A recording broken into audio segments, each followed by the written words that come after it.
২৬-এর শেষে ২৪-এর প্রচার চাকলায় কর্মী সভায় তৃণমূল নেত্রী মমতা বন্দ্যোপাধ্যায়।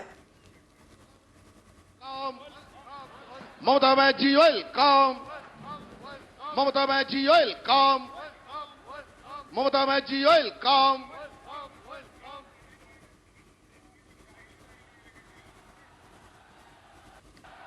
বছর ঘুরলেই লোকসভা ভোট, ২৪-এর মহরণ। উত্তর ২৪ পরগনার চাকলা থেকে এই ভোট প্রচারের শুরু করলেন মমতা বন্দ্যোপাধ্যায়।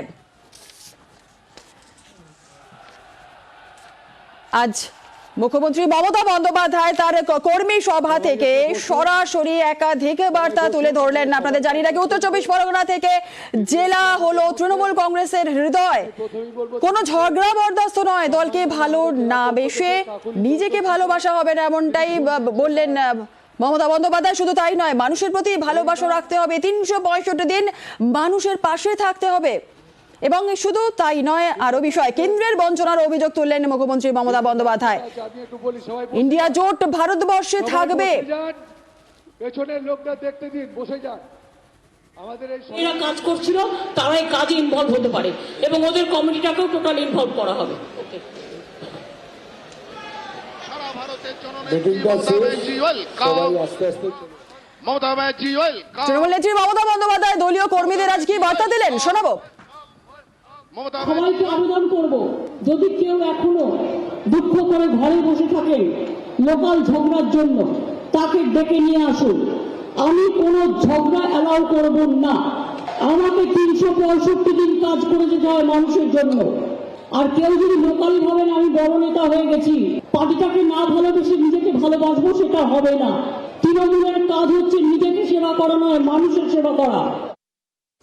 সরাসরি কেন্দ্রকে নিশানা করলেন মুখ্যমন্ত্রী মমতা বন্দ্যোপাধ্যায়, কি বললেন, শোনাবো।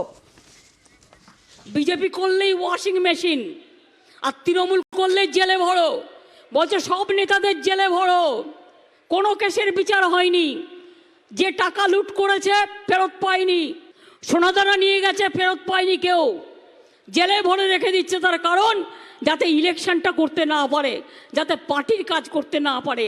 বিজেপির কটা চোর গ্রেপ্তার হয়েছে, শুধু এজেন্সির গণতন্ত্র চলছে, এজেন্সিকে দিয়ে।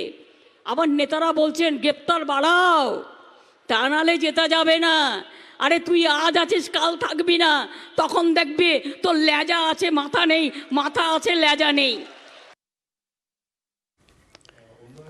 আর কদিন আগে এই স্বরাষ্ট্রমন্ত্রী সিএএ নিয়ে বার্তা দিয়েছিলেন, আর তার প্রেক্ষিতে মুখ্যমন্ত্রী মমতা বন্দ্যোপাধ্যায়, তৃণমূল নেত্রী মমতা বন্দ্যোপাধ্যায় কি বললেন, শোনাবো।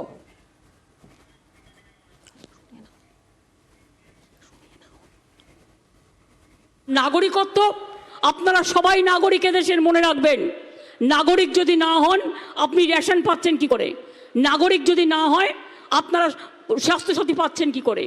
নাগরিক যদি না হন আপনার প্যান কার্ড হচ্ছে কি করে? আপনার আধার কার্ড হচ্ছে কি করে? আপনাদের রেশন কার্ড হচ্ছে কি করে? এগুলো একটা ছলনা। আগে সিটিজেনশিপ কার্ড ডিএমদের হাতে ছিল, এখন কেড়ে নিয়েছে রাজনীতি করার জন্য।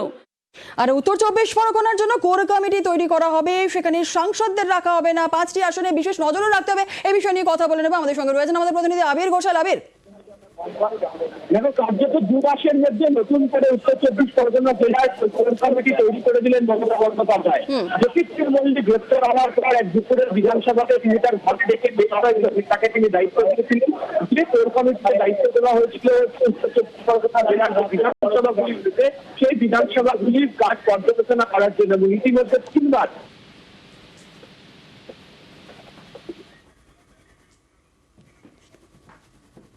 আমি আজকে একটা কোর গ্রুপ তৈরি করে যাব তৃণমূল কংগ্রেসের জয়কে সুনিশ্চিত করবার জন্য। নির্মল ঘোষকে চেয়ারম্যান করে ব্রাত্য বোস, শোভনদেব চট্টোপাধ্যায়, রথিন ঘোষ, চন্দ্রিমা ভট্টাচার্য, সুজিত বোস, তাপস রায়, নারায়ণ গোস্বামী, বীণা মণ্ডল, নুরুল ইসলাম, বিশ্বজিৎ দাস, গোপাল শেঠ, মমতা ঠাকুর, সুরজিৎ বিশ্বাস, সুকুমার মাহাতো, রফিকুল ইসলাম মণ্ডল, তাপস দাশগুপ্ত, রফিকার রহমান, এটিএম আবদুল্লাহ, গোবিন্দ দাস, এদের নিয়ে একটা আমি কোর কমিটি তৈরি করব এবং অন্যান্য সাংসদরা এবং বিধায়করা তারা এই কমিটিতে তাদেরও আমন্ত্রণ জানানো হবে। প্রতি 10 দিন অন্তর এই কমিটিতে তাদের রিপোর্ট পেশ করতে হবে।